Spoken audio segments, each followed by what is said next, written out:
नमस्कार, मैं हूं सोनू सूद और गुड न्यूज टुडे पर रोज रात 9 बजे आपके जीवन में लेकर आता हूं गुड की गारंटी। आज की कहानी का विषय है कोशिश से बदलाव। तो आइए साथ में मिलकर देखते हैं और जीवन में अच्छाई को और बढ़ाते हैं।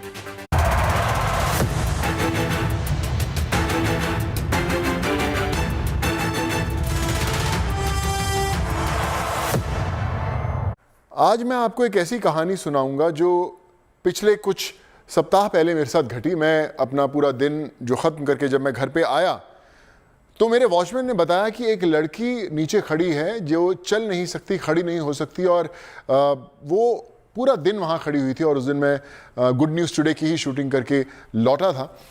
रात के 11:30 बजे का समय था। तो मैं नीचे गया, उस लड़की से मुलाकात हुई और मैंने उनसे पूछा कि आपको क्या है। तो उसने बताया कि उसे एक बहुत ही रेयर डिजीज़ है जो सिर्फ एक डॉक्टर थे मुंबई में जिनका नाम था आलोक शर्मा, जो वही ठीक कर सकते हैं। तो मुझे लगा कि रात को 11:30 बजे डॉक्टर साहब को क्या फ़ोन करूँगा। मैंने उस लड़की से डॉक्टर साहब का नंबर लिया और उनके सामने खड़े खड़े एक मैसेज डाला कि डॉक्टर साहब जब आप फ्री होंगे मैं आपसे बात करना चाहूँगा। और जब मैं ऊपर आया तो मैंने देखा कि डॉक्टर साहब का मुझे वापस मैसेज आया हुआ है और उन्होंने बोला कि हम सोनू अभी बात कर सकते हैं। करीबन 12 बजे का समय था। मैंने डॉक्टर साहब से बात किया, उस लड़की की जो रिपोर्ट्स शेयर की थी, और डॉक्टर साहब ने उसे देखने के बाद बोला कि सोनू इसे आप कल मेरे अस्पताल में भेज दीजिए। वो लड़की अस्पताल में गई, उसका इलाज शुरू हुआ।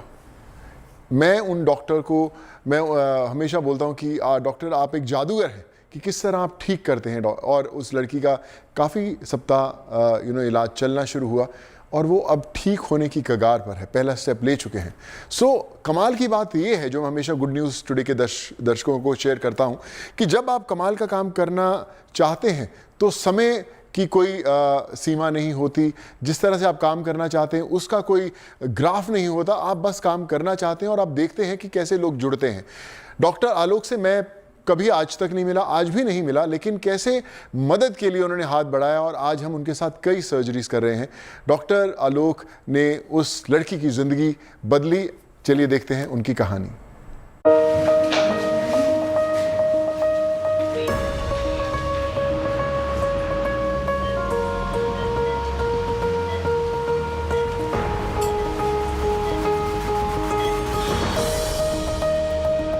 ये मुंबई के न्यूरोजेन ब्रेन एंड स्पाइन इंस्टीट्यूट का ऑपरेशन थिएटर है।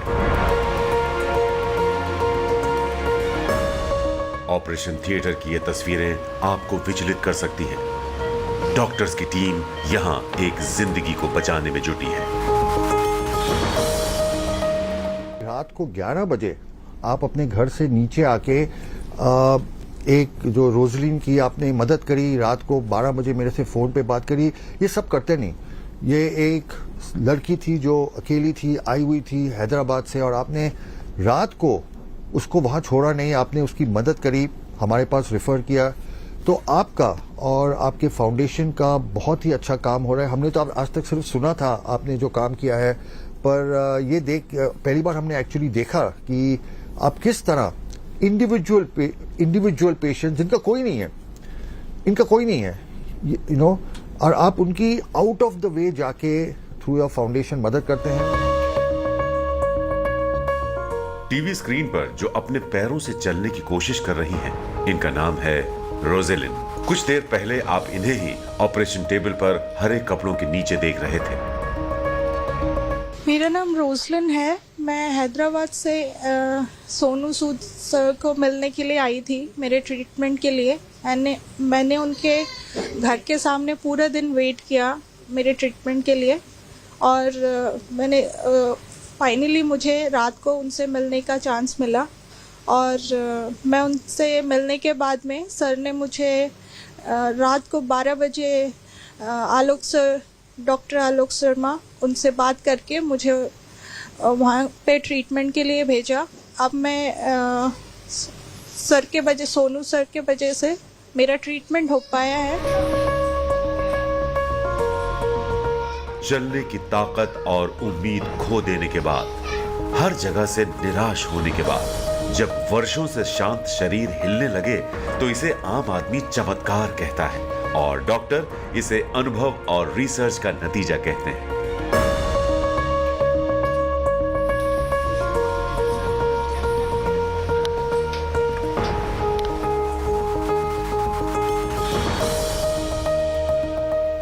डॉक्टर आलोक शर्मा से मिलने से पहले रोजेलिन को कई जगह इलाज के लिए दिखाया गया। हर बार उम्मीद बंधती थी और टूट जाती थी, लेकिन स्टेम सेल थेरेपी ने रोजेलिन को नया हौसला दिया है।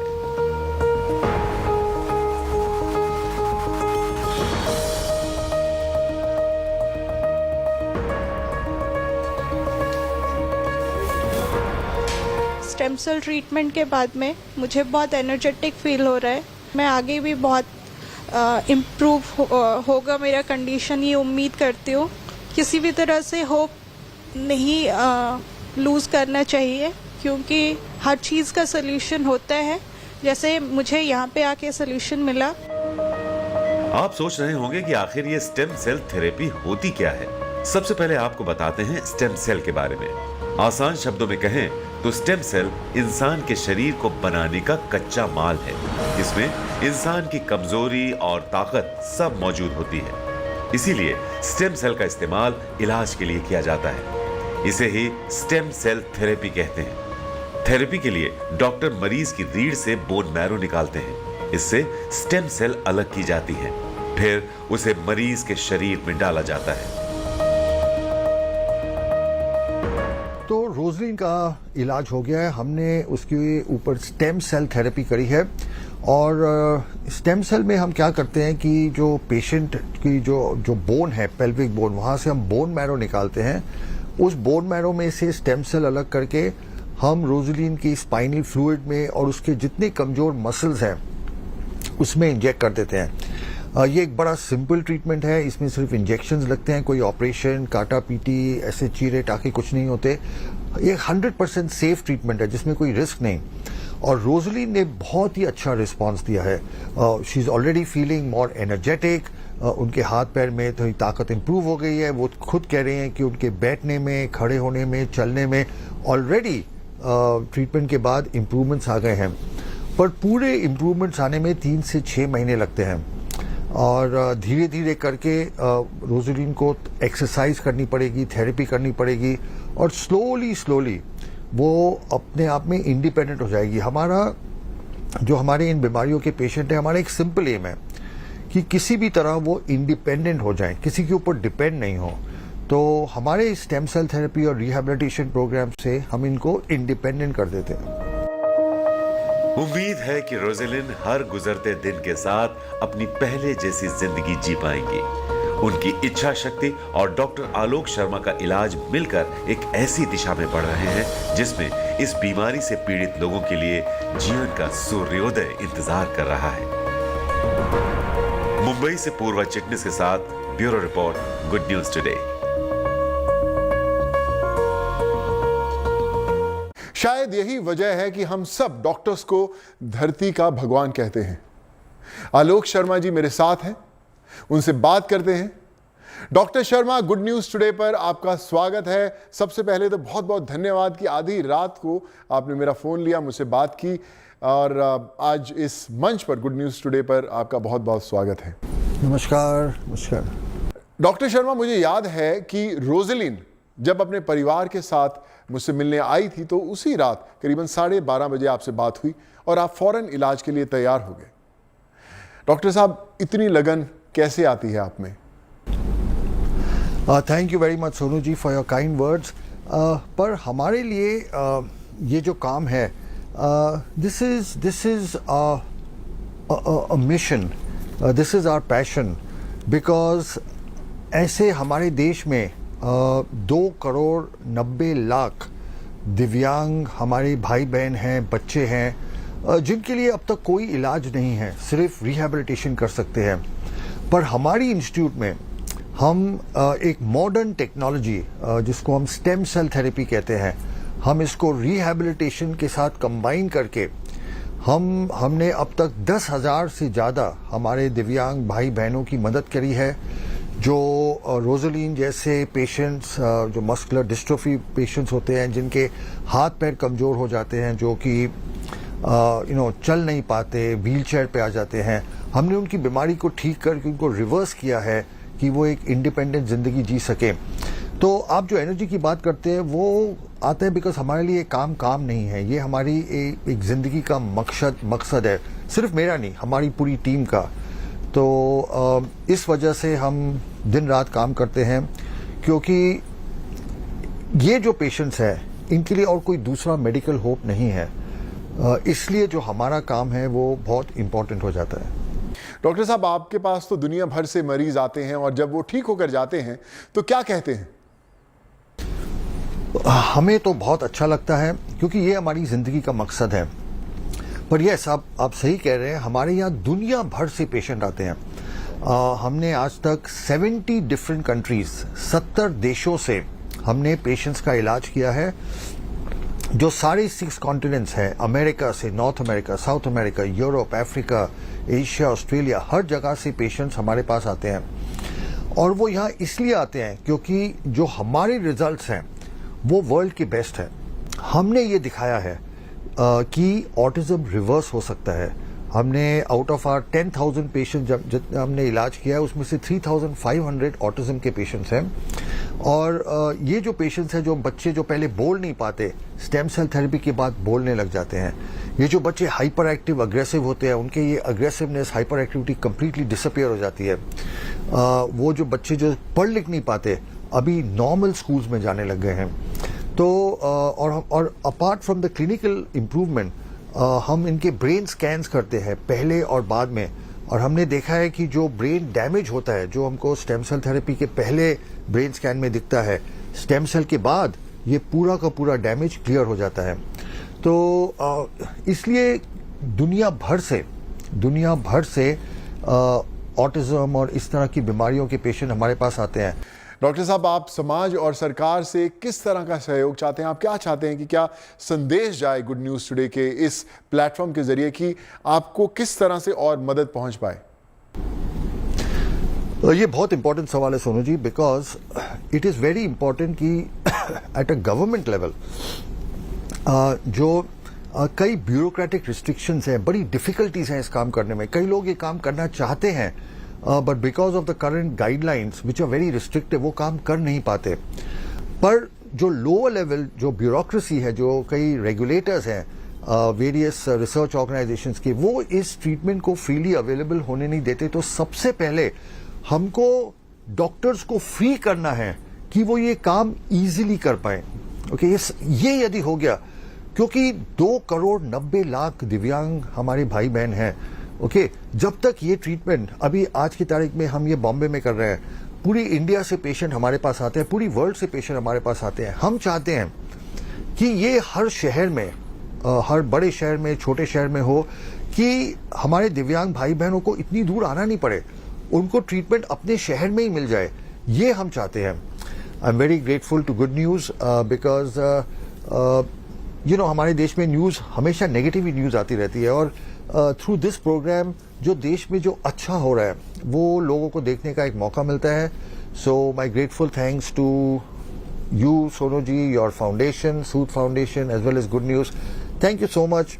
मेरा सिर्फ जाते हुए एक यही मैसेज है कि जो हमारे जितने भी दिव्यांग भाई बहन हैं, उनको मैं ये कहना चाहूँगा, not to give up hope, कि आपके लिए ट्रीटमेंट है।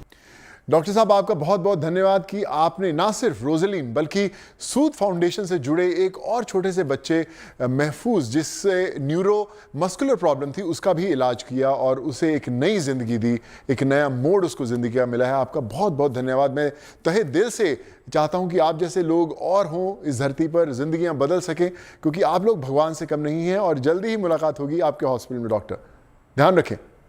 Thank you so much Sonu ji. आज मैं आपको एक अजीब सी जिद की कहानी सुनाता हूं। दिल्ली में एक सज्जन हैं, उन्हें लगता है कि वो इतिहास की कमियों को दुरुस्त कर रहे हैं। इसके लिए उन्होंने जो तरीका चुना है वो भी कमाल का है। इतिहास की मरम्मत की कहानी देखिए और सीखिए। आपने और हमने सैकड़ों साल पुराने इतिहास को पढ़ा है, उसके बारे में सुना है, लेकिन क्या आपने कभी इतिहास को महसूस किया है? जी हाँ, दिल्ली के डॉक्टर आदित्य ने सदियों पुराने इतिहास को महसूस किया है। उस इतिहास को केवल वो महसूस ही नहीं कर रहे हैं, बल्कि आप देख सकते हैं कि आदित्य पुराने कई इतिहासों के साथ जी रहे हैं। जी हाँ, यह है डॉक्टर आदित्य का मिनी म्यूजियम, जहां पर वर्ल्ड वॉर से लेकर ब्रिटिश वॉर तक की तमाम छोटी बड़ी चीजों का कलेक्शन रखा गया है। तो आइए देखते हैं कि और किस तरह की चीजों का कलेक्शन इस आदित्य की म्यूजियम में है और क्या कुछ खास है उनके इस म्यूजियम में।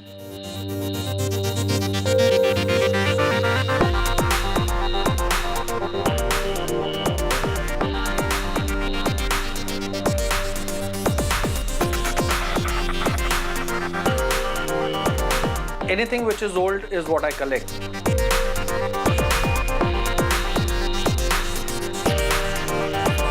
मेरे लिए कोई भी चीज़ जो पुरानी हो रही है या फेज आउट हो जाती है, I try and protect it, because हर प्रोडक्ट का एक कंट्रीब्यूशन है in the history of things. And unluckily what has been happening is कि लोगों ने कभी उसको रिकॉर्ड नहीं किया। If you actually get on to Google और आप सर्च करना शुरू करेंगे प्रोडक्ट्स के बारे में, आपको हिस्ट्री कुछ नहीं मिलेगी। So I try and track the unrecorded history, जो भी हिस्ट्री रिकॉर्ड नहीं हो पाई है, या बहुत सारे हिस्ट्री के कंपोनेंट्स जो कभी भी नोटिस नहीं किए गए या रिकॉर्ड नहीं किए गए। आई try and put those things together. करीब 8 साल पहले one day I was showing my daughter जो मेरी माचिस की कलेक्शन थी।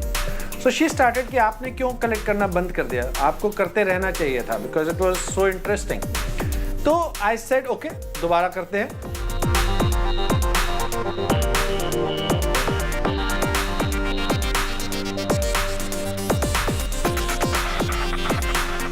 आई collect from a pin to an aeroplane. मेरा बस चलता है तो मैं हर चीज़ इकट्ठी कर लेता। एरोप्लेन नहीं है बिकॉज एरोप्लेन पार्क करने की जगह नहीं थी। I almost went and purchased a vintage aircraft, पर उसको पार्क करने की जगह नहीं थी, इसलिए मैं नहीं कलेक्ट कर पाया। पर everything that falls in between, I collect vintage cars, I collect vintage two-wheelers, I collect all the electronic medias. When I say electronic media means TV हो गए, रेडियो हो गए, टेप रिकॉर्डर्स हो गए, ग्रामोफोन्स हो गए, या स्पूल प्लेयर्स हो गए, या ट्रांजिस्टर्स हो गए, से लेके cameras, vintage cameras. American War Forces, Air Forces of America. मैं इंडिया का one of the largest watch collector हूँ। मेरी कलेक्शन में करीब 1300 के करीब घड़ियाँ हैं। मैं विंटेज टिन बॉक्सेस कलेक्ट करता हूँ। So I am one of the largest tin box collectors in the country. फिर मैं मैच बॉक्सेस कलेक्ट करता हूँ, जो मेरी एक्चुअली द फर्स्ट कलेक्शन थी एज अ चाइल्ड। मैं 7 साल का या 8 साल का था जब मैंने मैचेस इकट्ठी करनी शुरू की थी। फिर I collect books and comics. मेरे पास करीब 6 से 7 हज़ार बुक्स और कॉमिक्स का कलेक्शन है। Then I collect typewriters. I think I'm the second largest typewriter collector in the country. मेरे पास करीब 150-155 टाइपराइटर होंगे मेरी कलेक्शन में। I collect a lot of war memorabilia. I collect a lot of advertising boards जो पहले आते थे।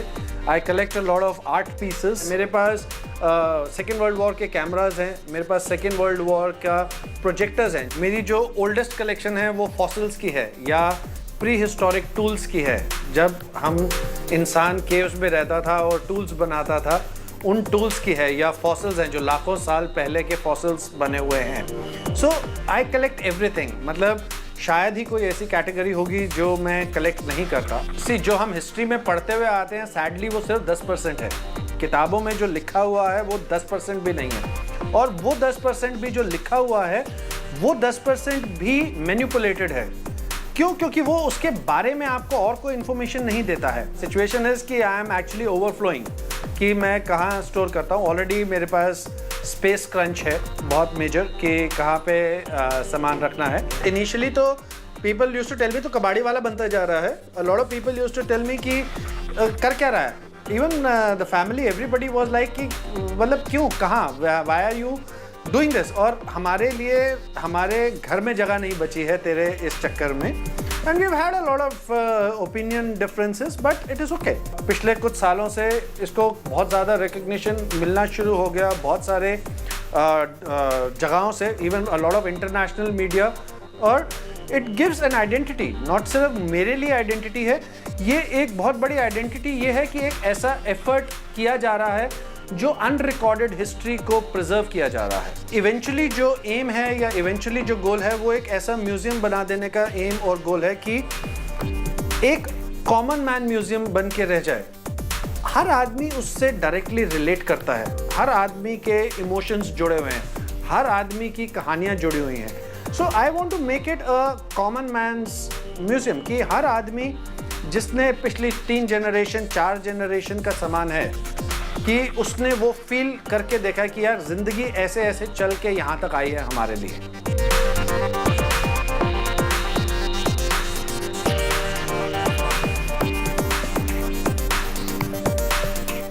तो आपने देखा कि डॉक्टर आदित्य ने तमाम तरह की चीज़ों को सहेज कर रखा है। कई बार ऐसी चीज़ें जिनको हम कबाड़ समझकर फेंक देते हैं, उन सभी चीज़ों को, छोटी बड़ी चीज़ों को आदित्य ने कितने अच्छे से, कितने ध्यान से संभाल रखा है। और हर छोटी चीज़ के साथ कुछ ना कुछ कहानी जुड़ी हुई है, इतिहास जुड़ा हुआ है। और आदित्य जैसे लोग ये सिखाते हैं कि दुनिया चाहे कुछ भी कहे, लेकिन कीजिए वही जिसमें आपको खुशी मिलती है, और साबित कर देते हैं कि वाकई में शौक बड़ी चीज़ है। वीडियो जर्नलिस्ट आलोक दास के साथ गुड न्यूज़ टुडे के लिए तेजश्री पुरंदरे। आपने तरह तरह के बैंक देखे और सुने होंगे, लेकिन अब मैं आपको एक अनोखे बैंक की बात सुनाता हूं। इस बैंक में मां का दूध जमा किया जाता है। ममता से भरी कहानी देखें और अपने दोस्तों और रिश्तेदारों के साथ शेयर भी करें।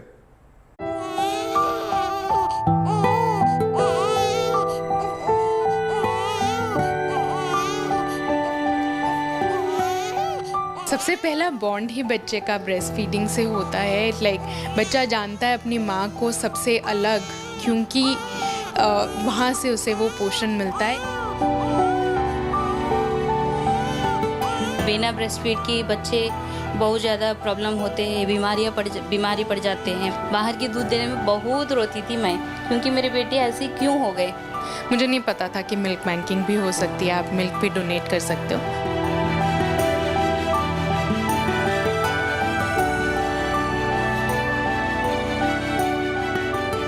भगवान की कृपा से मैं भगवान को बहुत ज़्यादा थैंक्स बोल रही हूँ। ये मौका मुझे भगवान दिया है। अगर किसी की भी हेल्प हो सके तो बहुत अच्छा लगता है। किसी और की जान बच रही है, ये तो बहुत बड़ी बात है।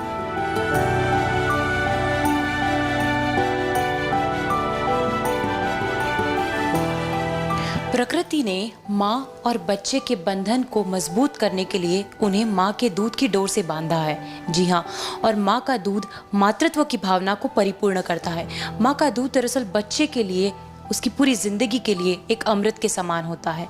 लेकिन ऐसी कई माएँ होती हैं जो इस बंधन में, इस डोर में बंध नहीं पाती हैं, और फिर नतीजा ये होता है कि उनके बच्चे जान भी गंवा बैठते हैं।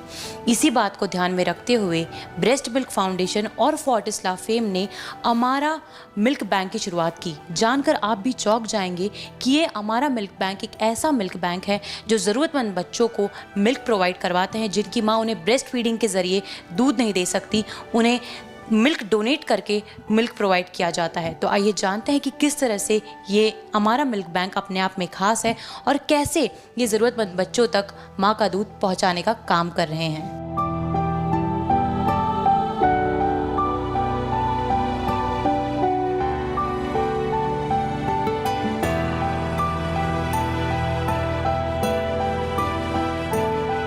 Milk bank is a very old primitive method of feeding babies. जो premature babies जो होती है उसकी mothers के पास जो दूध नहीं होती है उसको babies को देने के लिए वो babies को normally formula feed देते थे। अभी we all know there's a lot of evidence to suggest that it is better to give the mother's milk. तो जब भी mother के पास milk नहीं होती है, हम donor mother से लेके वो मिल्क को हम प्रोसेस करते हैं, पैस्चराइज करके उसको टेस्ट करके then we give it to the babies. ये कॉन्सेप्ट हमने शुरू किया 2016 में। दिल्ली में फर्स्ट हमारा मिल्क बैंक खोला, उसके बाद then we have open another milk bank in Bangalore. Doctor ने बोला था 2 महीने तक आप इसकी ब्रेस्ट फीडिंग नहीं करना है, लैक्टोज फ्री मिल्क इसको देना पड़ेगी। फिर मेरे हस्बैंड, मम्मी पापा सब लोग यही बोला था, आपकी जो ब्रेस्ट मिल्क प्रोड्यूस हो रही है उसको ख़राब क्यों करना है, ऐसे बहुत ज़्यादा लोग हैं ज़रूरत वाले, आप एक बार सोच सकते हैं। जब बेटी पैदा हुई तो वो लाफे में पैदा हुई, और जब हम डॉक्टर से मिलने गए वहाँ पे पीडियाट्रिक विजिट थे, वहाँ पे हमने पोस्टर देखा और पैम्फलेट्स देखे हमारे मिल्क फाउंडेशन का। मुझे नहीं पता था कि मिल्क बैंकिंग भी हो सकती है, आप मिल्क भी डोनेट कर सकते हो। तो इमीडिएटली मेरे और मेरे हस्बैंड ने हमने वो पैम्फलेट पिकअप कर लिया। बाद में डॉक्टर से बात भी हुई तो वो मन में था कि ये करना चाहिए और मुझे ये एक्सप्लोर करना चाहिए। लाफेमे वालों ने हमारे फाउंडेशन में मुझे कनेक्ट करवाई थी। विद इन 1 or 2 आवर्स के बीच में ये सारी बातें हो चुके थे। ब्रेस्ट मिल्क निकालने के लिए मशीन की ज़रूरत पड़ती है, वो मशीन भी मेरे पास नहीं है। फिर उन्होंने तुरंत अरेंज किया था, अरेंज करके मुझे शाम तक तो पहुंचवा दिया। Weekly 8 bottles, each bottle 150 ml bottle, हफ्ते में 8 बॉटल्स में डोनेट करती थी। WHO की गाइडलाइंस है कि बच्चों को पहले 6 महीने के लिए सिर्फ एक्सक्लूसिवली ब्रेस्ट फीड करना चाहिए, क्योंकि पोषण अलग बच्चे की इम्यूनिटी के लिए ज़रूरी है, आपकी ज़िंदगी भर की बच्चे की सेहत के लिए ज़रूरी है। तो सबसे पहले तो ब्रेस्ट फीडिंग इज़ इम्पॉर्टेंट, ऊपर से अगर आप उसे डोनेट कर सकते हैं तो इसमें हिचकिचाने की कोई बात नहीं है। एक तरफ से तो बहुत दुख होती थी, मेरी बेटी ब्रेस्ट फीड नहीं कर पा रही हूँ, मैं बाहर से दूध खरीद के और बॉटल फीड कर रही हूँ, ये तो बहुत दुख की बात है। मेरे पापा ने मुझे एक ही बात बोला है, बेटा आप चिंता मत करो, भगवान ने किसी एक को एक ही फ़ायदा के लिए आपको, आपकी बेटी को तकलीफ़ दिया गया है, ये ज़रूर ठीक हो जाएगी। आप ऐसा डोनेट किया करो, ये किसी और की जान बचाने के लिए तो आपकी दूध की ज़रूरत है, इसीलिए तो आपके भगवान ने आपकी बेटी को ऐसा दिया गया है।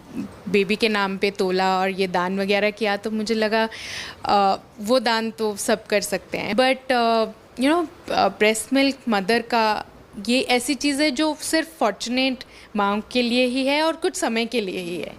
तो इसलिए मुझे लगा कि और कुछ दो ना दो, इसे ज़रूर देना चाहिए, इसका दान ज़रूर होना चाहिए। भी कोई भी न्यू कॉन्सेप्ट आती है, it always takes a little time for people to get used to it, but the amount of support we have received is tremendous. Lot of mothers आके हमें फ़ोन करके बताते हैं उसके पास एक्स्ट्रा मिल्क है, एंड हमें कांटेक्ट करके they are ready to donate milk. We were also very surprise with the number of people जो आके हमें मिल्क डोनेट करने के लिए शुरू किया। We have a lot of mothers who are donating milk to us. Almost काफ़ी mothers काफ़ी months के लिए donate करते हैं milk. जो भी mothers जो baby को feed करते हैं उसके बाद excess milk होती है, all those people donate the milk to us.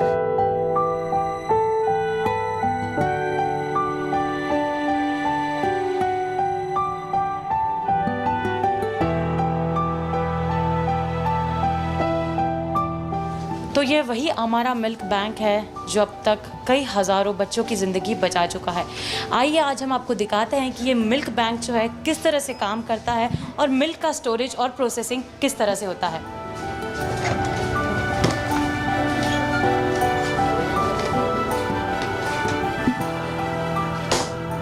तो जो भी हम कलेक्ट करते हैं मदर से, जो डोनर्स जो मिल्क डोनेट करते हैं, हम we first bring it across to the bank. वो बैंक में यहाँ आइस बॉक्स में लेकर आते हैं हम, and we put it into the freezer over here.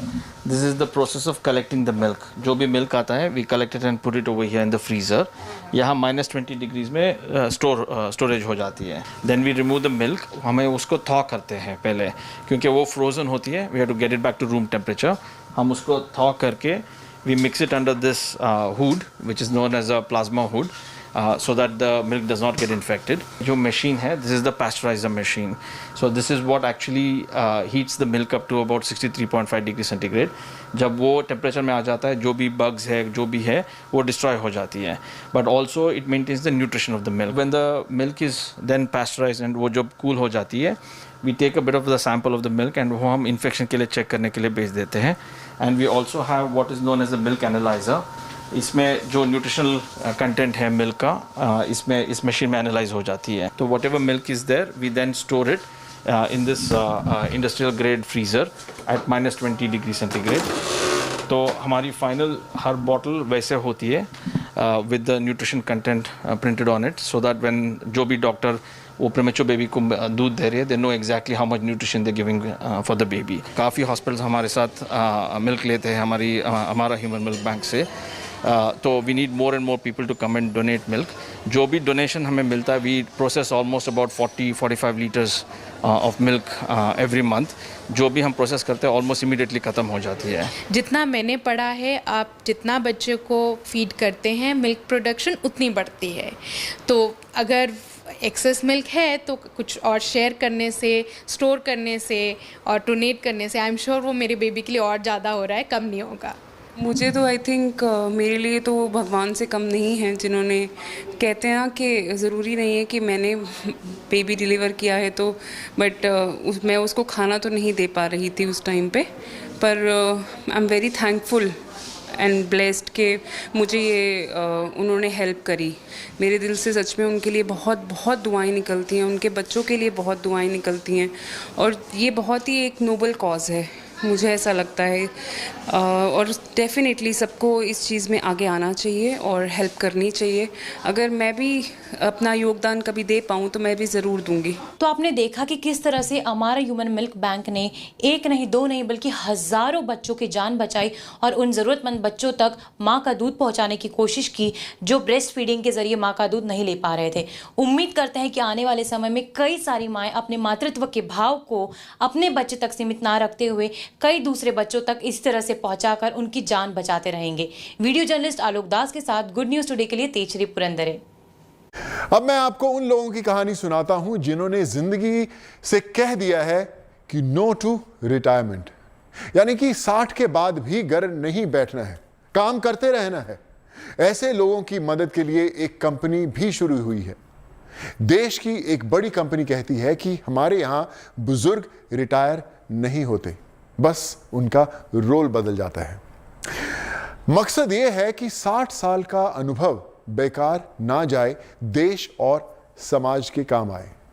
Old is gold but gold is also retirement. जी हाँ, 60 की लकीर खिंच जाने के बाद अधिकतर लोगों का ऐसा मानना होता है कि अब वो एक रिटायरमेंट फेज में आ गए और उनके लिए कंफर्ट जोन शुरू हो चुका है।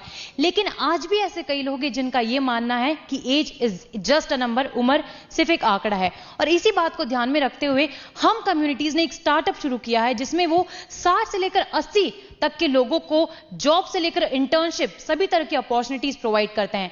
आज हम जानेंगे और उन्हीं लोगों से बात करेंगे जिनके लिए उम्र सिर्फ एक आंकड़ा है, जो 60 की उम्र पार कर चुके हैं लेकिन उसी जोश और जज्बे के साथ आज भी काम कर रहे हैं।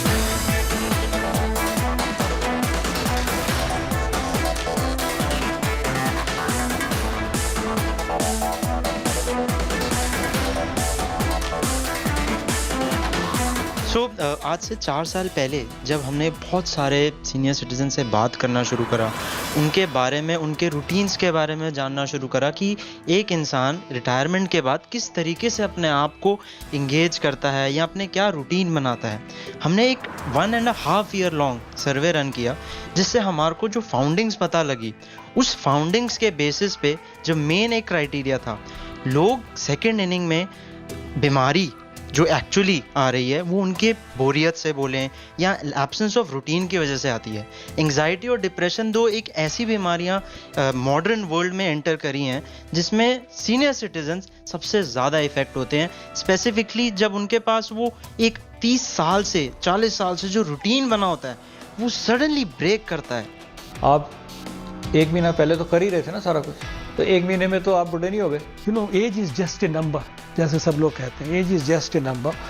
ये मेरे को सबसे एक पॉइंट लगा कि there has to be a solution जो उनको कुछ रूटीन, कुछ चीज दे, something to look forward to every day. This was the logo we had, this was the motto we have right now, and इसी एक जज्बे से हमने हम कम्युनिटीज़ की शुरुआत करी। लोगों को लगता है कि 60 एक ऐसी उम्र है, उसके बाद तो हमें सिर्फ अब अपने एक अंतिम काल जो एक शब्द आता है उसका इंतज़ार करना है। बट जब हमने वो 1 साल कुछ लगभग 50,000 सीनियर से बात करी, हमें दिखा कि ये सोच बदल चुकी है।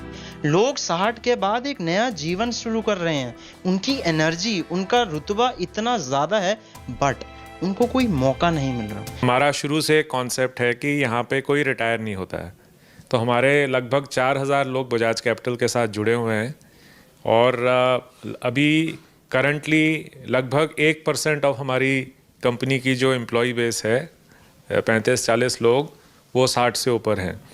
तो हमारे यहाँ क्या होता है कि जब लोग 60 की उम्र टच करते हैं तो उनका केवल रोल चेंज हो जाता है, तो वो फुल टाइम एम्प्लॉय से कंसल्टेंट बन जाते हैं। बट जब तक वो काम करना चाहें, जब तक उनमें एनर्जी है, वाइटैलिटी है और कंपनी को कुछ देने को है, जो लोगों के पास बहुत होता है, दे कंटिन्यू टू वर्क। हमारी इंडस्ट्री इस 60 की उम्र को एक लेबल जो मानती है, वो पहले ज़माने में इसलिए था ताकि नई जनरेशन को मौका मिले, जो आज भी मिल रहा है। बट एक चीज़ है, हम जो सीनियर सिटीज़न आप वर्ड यूज़ कर रहे हैं, हम उसके लिए वर्ड यूज़ करते हैं senior with a teenager spirit. हम इस एनर्जी और इस एक्सपीरियंस को कॉर्पोरेट्स तक, इंडस्ट्री तक दिखाना चाहते हैं और उन्हें बताना चाहते हैं कि एक बहुत बड़ा माइंडसेट का चेंज हुआ है, जिसकी वजह से हम कम्युनिटीज़ राइज हो रही है और आगे भी होती रहेगी। मेरी उम्र 66 है जी, और 35 साल से काम कर रहा हूँ। शुरू किया था एज मैनेजमेंट ट्रेनिंग, फिर एवरी सेकेंड ईयर ग्रोथ थी। Then I had reached a stage of 60 years, तो 60 ईयर्स रिटायरमेंट थी। अब हर रोज़ 12 से 14 घंटे काम कर रहे थे। एक दिन ऐसे हुआ कि जी आप उठे, आपने कहीं जाना ही नहीं है। तो पहले तो कहा नहीं ऐसे ही होता है, तो देखा हमने कि बिज़ी रखना अपने आप को, बिकॉज आप कभी घर फुल टाइम रहे नहीं, आपको घर का पता ही नहीं था क्या होता है घर में, ठीक है।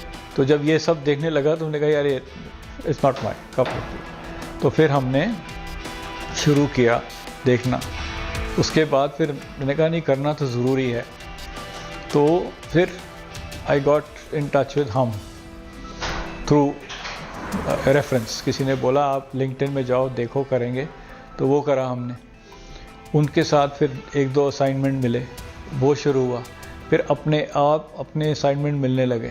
आपके टाइमिंग्स ठीक है, आप उठते सुबह हो, अपना पेपर पढ़ते हो, आपका शेड्यूल बना होता है कि भाई ये है, आपकी कोई कमिटमेंट नहीं है कि आपने 9 बजे ऑफिस पहुंचना है। हम कम्युनिटी मेरे को पता लगा हम कम्युनिटी कृतार्थ थे, और उनके पास एक अपॉर्चुनिटी सीधा ही आ गया था। मैंने हफ्ता 10 दिन के अंदर जैसे कनेक्ट हुए थे, उन्होंने कहा कि ऐसा कोई अपॉर्चुनिटी है। मैंने कहा आई वुड बी इंटरेस्टेड। हमने हम की शुरुआत हमारे सीनियर सिटीजन्स के घर में करी थी, जो एक सोशल मीडिया प्लेटफॉर्म, जो सेकंड होम बोला जाता है आजकल हमारे सीनियर्स का, वहाँ से हम की शुरुआत हुई थी।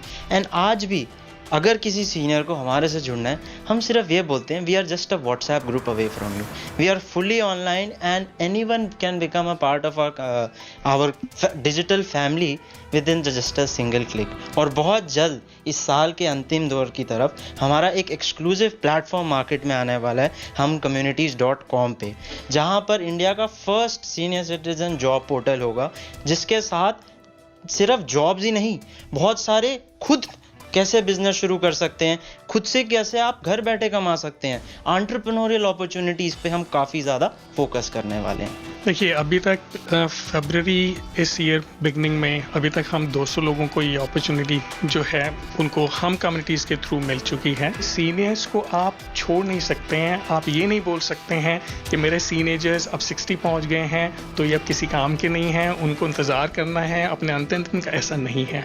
उनका जो वो डिकेड्स का जो एक्सपीरियंस है, वो सिनर्जी इतना ज़्यादा, आप एक्सपीरियंस के साथ इवन जो यंगर जनरेशन जो उनके साथ काम कर रही है, उनको इतना सीखने के लिए मिलता है। और आई थिंक इससे ज़्यादा बेटर हमारे क्लाइंट्स के लिए बेटर क्राइटेरिया हो नहीं सकता। मेरे को अच्छा लगता है जब मैं यंगस्टर के साथ काम करूं, उनको मैं ट्रेन करूं। मेरे पास 40-45 साल का एक्सपीरियंस है, जो मैं कह ही रहा था आपको, वो पूरा निचोड़, मेरा एक्सपीरियंस का निचोड़, I want to pass it on. मैं उन लोगों को पास ऑन करना चाहता हूँ, उनको सिखाना चाहता हूँ कि ऐसे बिजनेस लाइन में कैसे उसको प्रमोट करें। You know, age is just a number, जैसे सब लोग कहते हैं, age is just a number. As long as आपके पास एनर्जी है, एंथुजियाज्म है, काम करने का वो क्षमता है, विलिंगनेस है, और अपॉर्चुनिटीज आते रहें, शायद आपको करना चाहिए। That's what my motto is, and you should keep on doing and contribute करना चाहिए सोसाइटी को। ये तो एक मैसेज जाना चाहिए कि भाई ये जो आपकी ऑब्सेशन है ना कि रिटायर हो गए हैं, ये गलत है। हाँ, आपके पास अब अपना टाइम है, उसको कैसे यूटिलाइज करना है वो बड़ा इंपॉर्टेंट है। आप काम ज़रूर करते रहो। तो आपने देखा कि किस तरह से ये सभी लोग सीनियर्स के कॉन्सेप्ट पे काम कर रहे हैं, यानी कि सीनियर्स प्लस टीनेजर्स। इनका जोश, जुनून और जज्बा ठीक उसी तरह से है जिस तरह से एक नौजवान का होता है। और इन सभी लोगों ने ये बात साबित कर दी है कि उम्र सिर्फ एक आंकड़ा है। इंसान यदि दिल से जवान रहना चाहे तो वो जिंदगी में कुछ भी हासिल कर सकता है। वीडियो जर्नलिस्ट पवन कुमार के साथ गुड न्यूज टुडे के लिए तेजश्री पुरंदरे। 3 साल का एक बच्चा है, 4 मिनट में 195 देशों के झंडे पहचान लेता है। यह कमाल की क्षमता है। आइए साथ में मिलकर हम सब देखते हैं।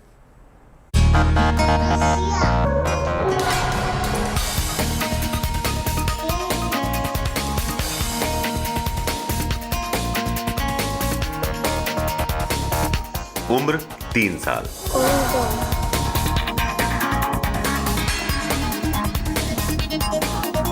नाम श्रेयांक।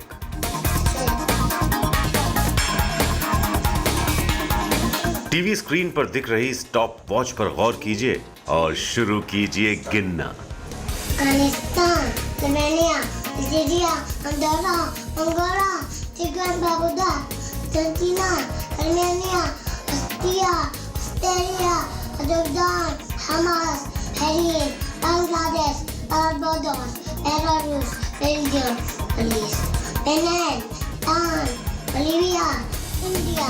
23 सेकंड होते होते श्रेयांक ने 40 देश के झंडों को पहचान लिया। देखिए कितने फर्राटेदार तरीके से एक के बाद एक सभी देशों का नाम बता रहा है। ये गिनती यहीं खत्म नहीं होती। दिल्ली का ये नन्हा श्रेयांक रिकॉर्ड 4 मिनट के अंदर 195 देशों के झंडों का नाम बता देता है। Malaysia, Maldives, Mali, Malta, Marshall Island, Mongolia, Montenegro, Morocco, Nauru, Nepal, Netherland, New Zealand, Panama, Papua New Guinea, Paraguay. हमारे साथ श्रेयांक हैं जिसकी उम्र महज 3-3.25 साल है और श्रेयांक कंट्रीज के फ्लैग्स देख करके उनके नाम जल्दी बता देता है और लगातार रिकॉर्ड जो है वो कायम कर रहा है। श्रेयांक, ये आप कंट्रीज के नाम जानते हो सब? कौन कौन सी कंट्रीज आप जानते हो? यूनाइटेड किंगडम जानते हो, उसके अलावा? United states. आप कौन सी कंट्री में रहते हो? इंडिया। अच्छा, ये सामने फ्लैग्स जो आ रहा है लैपटॉप पे, वो कौन सा फ्लैग है? हाइटी। ये श्रेयांक की काबिलियत है जो कि तमाम जो कंट्रीज हैं उन सब को ये पूरे मैप पर पूरी तरह से कोड कर देते हैं कि कौन सा देश कहाँ पर है। इसके अलावा सारे फ्लैग्स इनको पता है। श्रेयांक के इस खास गुण के बारे में उसके मम्मी पापा को कैसे पता चला, इसके पीछे भी एक कहानी है। बात उन दिनों की है जब पूरे देश में लॉकडाउन लगा था। उनके फादर हैं मयंक हमारे साथ। मयंक, कब से ये शुरुआत जो है वो श्रेयांक ने की है? जी, जैसे सबको पता है कोविड की वजह से लॉकडाउन चल रहा है तो भी इतना घूम नहीं पाते थे। तो जब लॉकडाउन खुला ही तो ऐसे इसको ड्राइव पे ले गया सीपी और डिप्लोमेट एरिया में, वहाँ खुला होता है। तो वहाँ पे कुछ फ्लैग्स देखे, इसने हमसे पूछा कि ये कौन से फ्लैग है पापा? तो ये वाज लाइक बेटा मुझे भी नहीं पता। सो हम लगा घर आके बताएंगे, तो फिर घर आ गए। ही डिडंट फॉरगेट, बोलता कि बताओ पापा वो कौन सा था, पापा वो कौन सा था। It was very difficult for us. So हमने गूगल करके कुछ ढूंढ के इसको बताया कि बेटा ये फ्लैग्स हैं। सो बात ख़त्म हो गई, हम सो गए। पर नेक्स्ट डे पापा वो कौन सा है और बताओ। तो वी थॉट कि चलो इसको और बता देते हैं। करते करते hardly 1 or 2 month we don't even remember, इसको सारे फ्लैग्स याद हो गए। And with time with practice इसकी जो टाइमिंग है वो कम होती जा रही है। So that's quite an achievement.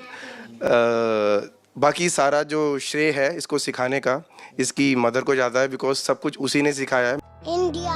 दिन बीतने के साथ श्रेयांक के सवालों की लिस्ट बढ़ती जा रही थी और श्रेयांक के मम्मी पापा के पास जवाब देने के लिए गूगल के अलावा कोई चारा नहीं बचा। श्रेयांक की जिज्ञासा दिन ब दिन बढ़ती गई।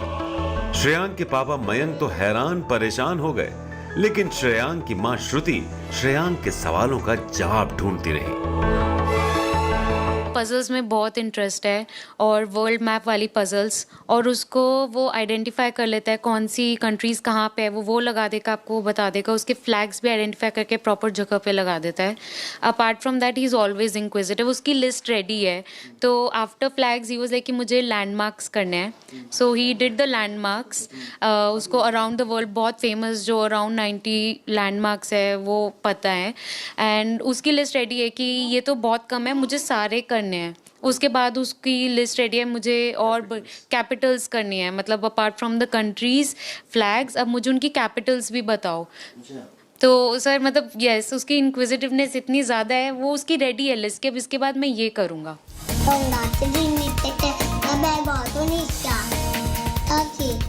श्रेयांक की इस प्रतिभा को उसके पापा Mayank Guinness book of world record में दर्ज करवाना चाहते हैं। वो चाहते हैं कि श्रेयांक की इस खूबी की वजह से भारत का नाम रोशन हो। He has already made us proud. इससे आगे इसको we have applied for the Guinness. उनका एक प्रोसीजर है, they have asked for almost 2 to 3 months, वो हमें रिप्लाई करेंगे, we are waiting for their reply. So अगर वो भी आ जाए तो इस icing on the cake. Believe अगर ये इंडिया के लिए गिनीज ला पाता है या जीत पाता है या रिकॉर्ड बना पाता है तो it's a matter of pride I think for the whole country कि ऐसे एक इंडिया का किड है 3 साल का, वो ये कर पा रहा है। And with the coming times आगे चलकर इसकी अगर मेमोरी और इसकी पिक्टोरियल मेमोरी जिसे बोल रहे हैं जो भी शार्प रहती है, तो वो फुल इंडिया के लिए और भी कुछ रिकॉर्ड्स बना पाए या कुछ बड़ा काम कर पाए, इंडिया के लिए जो कर पाए, that will be very good for me. Shreyank और उनकी मदर और फादर दोनों ही अब ये चाहते हैं कि Guinness book of world record में उनका बच्चे का भी नाम जो है वो शामिल हो और गोल्ड मेडल लेकर के देश का नाम भी रोशन करे। कैमरा पर्सन हिमांशु शर्मा के साथ सुशांत मेहरा, दिल्ली आज तक। दिल्ली के हवाई अड्डे में विमानों के लिए बाईपास या फ्लाईओवर बन रहे हैं, जिसे टेक्निकल भाषा में कुछ और कहते हैं, लेकिन ये जब पूरा हो जाएगा तो यात्रियों का समय और पैसा भी बचेगा, प्रदूषण घटेगा। हमारी ये रिपोर्ट देखकर आपको बहुत कमाल का अनुभव होगा। चलिए साथ में देखते हैं। ये दिल्ली का इंदिरा गांधी इंटरनेशनल एयरपोर्ट है। फ्लाइट लैंड करती है। फ्लाइट की रफ्तार धीरे धीरे कम हो रही है।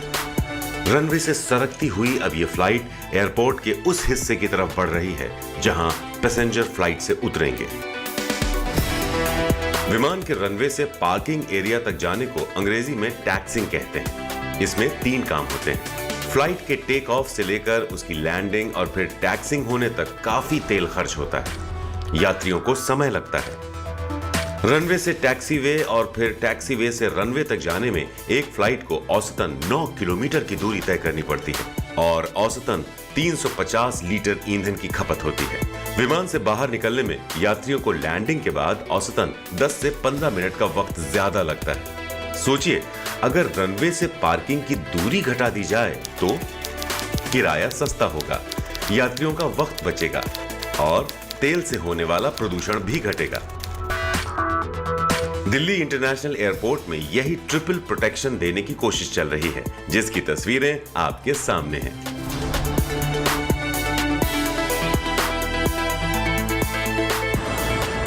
दूर दूर तक लंबी चौड़ी कंक्रीट की छत तैयार की जा रही है। यही है वो टैक्सीवे, जिसके ऊपर से हवाई जहाज के पहिए गुजरेंगे और छत के ठीक नीचे सुरंगनुमा रास्ते से गाड़ियां गुजरेंगी, ठीक वैसे ही जैसे आप अभी अपनी स्क्रीन पर देख पा रहे हैं।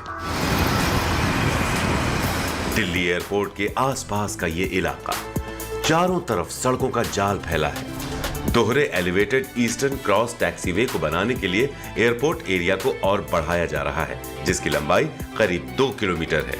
ये 2022 में बनकर तैयार हो जाएगा।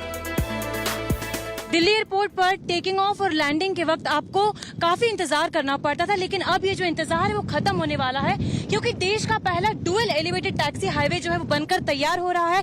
और इस वक्त हम उसी डुअल एलिवेटेड टैक्सी हाईवे पर मौजूद हैं, जो दिसंबर 2022 तक बनके तैयार हो जाएगा। पहले एयरक्राफ्ट को 9 किलोमीटर की दूरी तय करनी पड़ती थी, लेकिन अब इस हाईवे के कारण जो है ये दूरी घटकर 2.1 किलोमीटर हो जाएगी।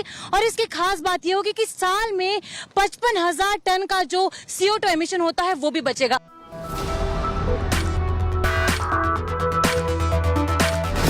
टैक्सीवे बनने से किराए में कमी और वक्त बचने की बात तो आप समझ गए हैं। अब आपको बताते हैं कि हमारे पर्यावरण के लिए ये एलिवेटेड ईस्टर्न क्रॉस टैक्सीवे कितना फायदेमंद होगा।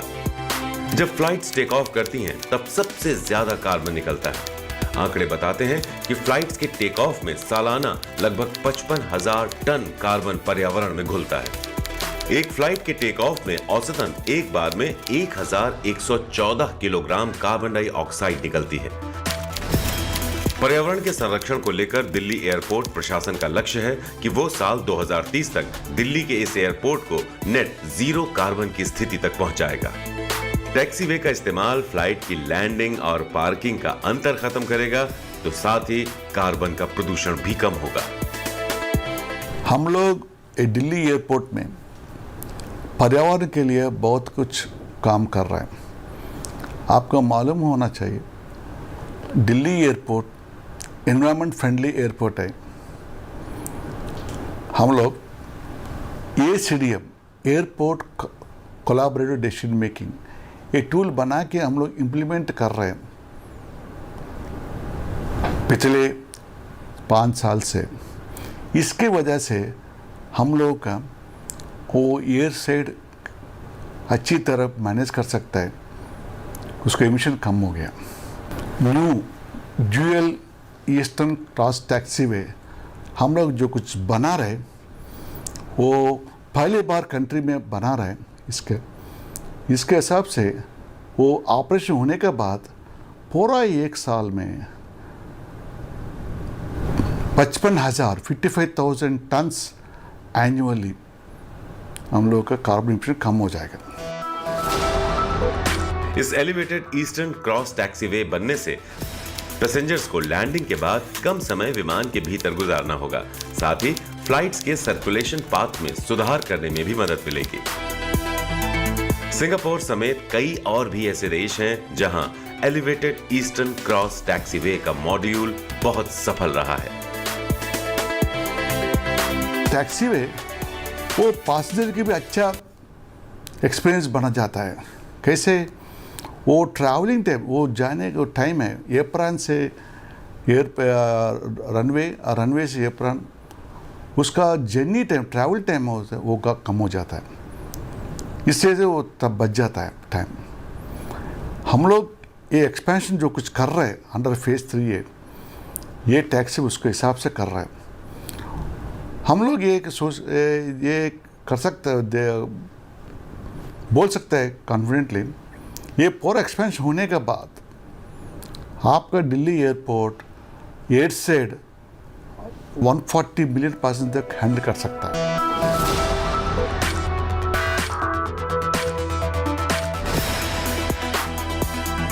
देखा कि किस तरह से ये डुअल एलिवेटेड टैक्सी हाईवे बनकर तैयार हो रहा है और दिसंबर 2022 तक इस पर सभी तरह के एयरक्राफ्ट जो है, एक साथ 2 एयरक्राफ्ट भी इस पर आ जा सकेंगे और नीचे से बड़े आसानी से आप फ्लाईओवर के नीचे से अपनी गाड़ी को भी ले जा सकेंगे।